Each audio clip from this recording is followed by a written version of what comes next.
di na pwede talaga tanong pwede ito ko isoog na salang doktor niya uparit kami ang magaryari pantag ko kapamiyatay so sabad na kami na pagkakalian so pandiyaga so manatigit sa sabad iya di ang pagkakal yung uparit kami saya pwede mo saya siya na ya sa kaya pa kataray pa kayo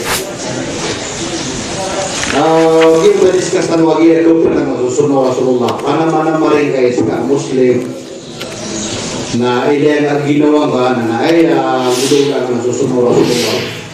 Apa yang tunay masang ka na ay panamaring ka na sika kurasan mo si susunod Rasulullah.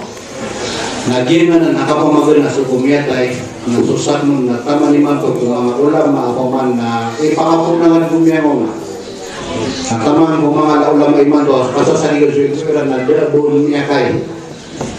Doon niya berarti at mga ulama, ako man na kasasanigal sa ilmu yan na doon niyang piya kayo so, andili makan. Kaayan doon ang sa Rasulullah na ayan doon bangan na so, piya tayan.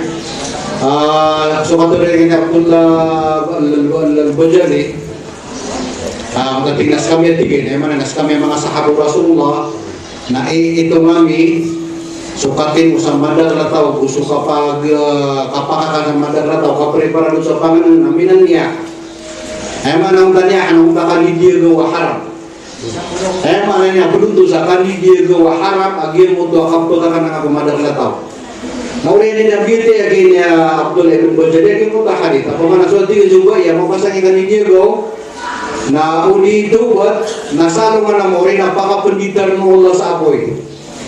Takon. Ay mana niya napaman na produto mga haram. Ay mana niya napaman na ayat na rakulo ahli sunnah ay ang mapagrakaw napaman na dikir pa kay suka andalin makan. Kaya paman na sumaramam na mo sumaratabotin. Di na kaya ang takibot tadi ko. Sabar na nakito ka aya kedep ka na masuk ke Allah.